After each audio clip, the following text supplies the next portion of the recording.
Hi and welcome to this DCP web tutorial.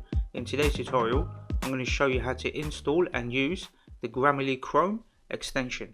Okay, let's go ahead and open up Google Chrome, and inside Google Chrome we're going to type in Grammarly Google Chrome, and here you'll see a link, Grammarly for Chrome, and we're going to click on this link. I'll put a link to this in the YouTube description.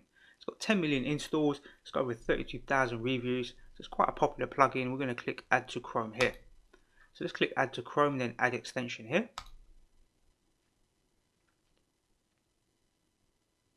If we wait a few seconds, it's going to show that it's been installed. It's going to pop open a new window. It's going to ask you a few questions here. Okay, so the first thing it's going to ask you for is an email address. Now you've got a few different options. You can either type in your email address here, or you can continue with Facebook or continue with Google. I'm going to click continue with Google, and then I'm going to select my Google account here.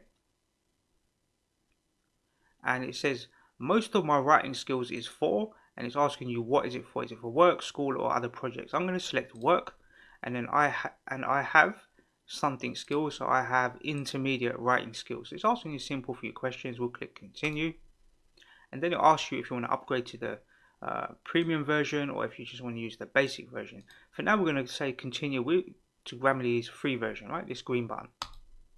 So when we click that, as default it's going to set up this document here, right? It's going to ask you a few different questions. So if you click reset to defaults, it will just reset all of these options to its default options. Now normally I have one sort of document set up in Grammarly, and I just cut and paste my content in there if I'm using it from other sources. So I'm going to explain that in a moment, but for now we just need to select is the audience. So I'm a web designer, that's my main business, and my audience, I expect them to have a bit of knowledge, some knowledge. It's not really general. If you come into a website and you want to buy a website for your business, then you're going to have some knowledge about web development, some sort of knowledge. Formality, is it informal, neutral, or formal? So I'm going to say it's kind of neutral, right?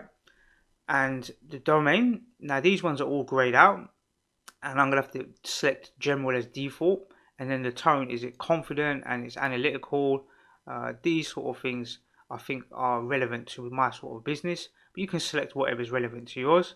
And then the intent, I want to describe, I want to convince, and I want to tell a story. And I'm going to click done. So as default, this is like the default document, yeah? So if you click up here and go to My Grammarly, you'll see that this is demo document. You can create a new one, but when you go ahead and create a new one, it's going to ask you those set of questions again. So normally like the default demo document is the one that I just cut and paste into. So when you click on this document, I normally just press Control A and delete all of this content, and then press Control A here and delete. It's going to ask you for a title, and you can write your description in here. And we can go back to Grammarly, My Grammarly, and you'll see it will just say new document now, right? Just click new document, type title, and then cut and paste your text in here. This is like a blank document for you to work from. So as default, you can cut and paste information into here, or you can use the plugin tool on your website. So let's go to my website. If I refresh this page, this is like a new site that I'm building for my business, and purposefully I've made errors in this this description here, this written description. So how do I fix that? I can either copy this. So I'll select this text, press Ctrl C to copy, go to Grammarly. I don't really need to put a title in here. I could write something like homepage text, right? Something like this, DCP homepage text, and then paste this into here. But it's going to ask me those questions again. So it's knowledgeable, neutral, it's general, it's confident and analytical, and I want to do these three things: convince, tell a story, and describe. I click done, and then it's going to look at the written content. And I've made errors in here, so this should be wide. So when it's going to highlight the error, and it's going to give you the fix for it, but you have to be a bit careful because it's not always 100% accurate. I would say 95% of the time it's pretty good, right? So we'll click wide, and you see these two little dots. We need to get rid of one, or the commas, and then here there's a space, so we'll get rid of that. And then this should be getting, and this is companies or company. This should really be company singular, right? So then it's fixed in here. Now I could take this content, cut and paste it into an email, send it to someone and say, look, this is the content I've done.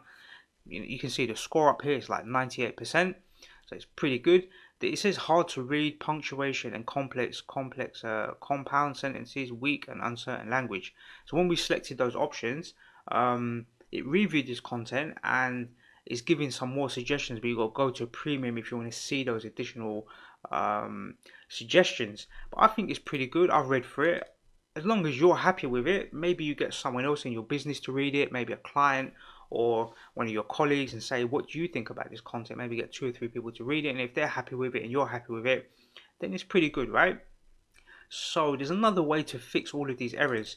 I can go directly into my control panel and I can go to that homepage content. So let's just expand this, and down here in the corner you're going to see a little circle spinning, and now you can see those same errors directly on your website. So you don't need to go to the Grammarly plugin.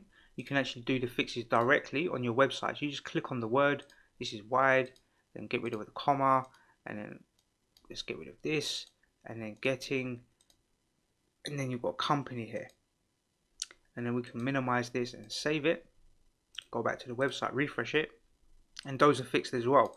So really there's 2 ways that I use this plugin.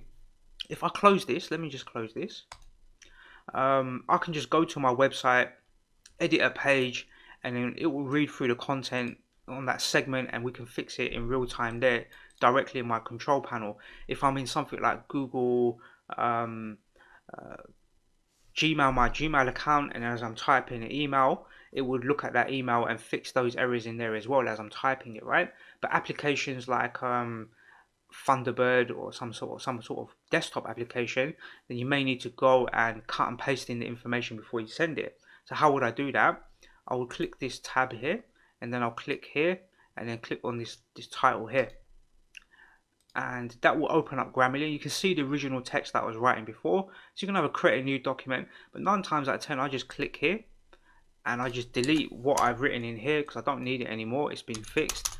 And then I just start typing a new piece of content in here, and I might cut and paste it from a Word document, I might cut and paste it from an email or some other source. Someone might send me a PDF file, I cut and paste it in from a PDF file. I can spell check and do all the grammar checks, and then cut and paste it back into an email or a Word document or wherever I may need to have that running. So that's how I use Grammarly. It shows like H1 tags, H2 tags, bold and italic, and you can format stuff down here as well. But 9 times out of 10 all I really care about is the written content. So if I go to somewhere like my About Us page, for example, and if I cut this text in here, let's just copy this, paste it into here, it will retain things like hyperlinks, and when you cut and paste that back into your website, it would retain those hyperlinks. And you can see there's no errors in here, there's 0 errors, right? But it's down to you how you use this plugin. You can either use it directly on your website, or you can cut and paste content in here, and it's getting like a 95% score, so I think that's pretty good, right? But there's always better ways to write things. So if you want to go for the premium, maybe what you do is just install the premium for maybe a month, because I think it costs like $11 or something. Let's see, premium and business, right? This is for like teams. If it's just for a single person, let's just see how much it costs. It costs $11.66. So if you installed it for 1 month, it's per month, but it says build annually, which is let's just see. Let's see if I click get started. Let's see if there's an option to just pay monthly. So if you select monthly, it's £23. It's quite expensive, but I mean it's not that much expensive if you think about it. With £23, if you can go through your whole website and have a really good check on your content, the written content, then I don't think that's too expensive. But having said that, if you just want to do a basic, not even a basic, but a good sort of spell check and a grammar check, just to make sure your punctuation is correct, make sure you've got commas in the correct place. So if we remove a comma, hopefully, let's just see. So it doesn't really find all of the errors, because really there's an error in here. Should have been a comma here, like that. Sometimes it won't spot everything, but I assume maybe the premium version will look a bit more closely. But in general, it's done pretty good for me. So my written content isn't that bad. My language and the way that I write things, so normally I type it out quite quickly in a Word document or somewhere, maybe directly into my website. Then I use this tool to go through and double check everything and make sure it's good. So let's just go ahead and close this. This all seems to be working pretty well, so I'm going to minimize this. That's how you go about installing the Grammarly Chrome extension, and also how to use it as well, which is quite important. So I hope you find this tutorial useful, and I look forward to seeing you in the next DCP web tutorial.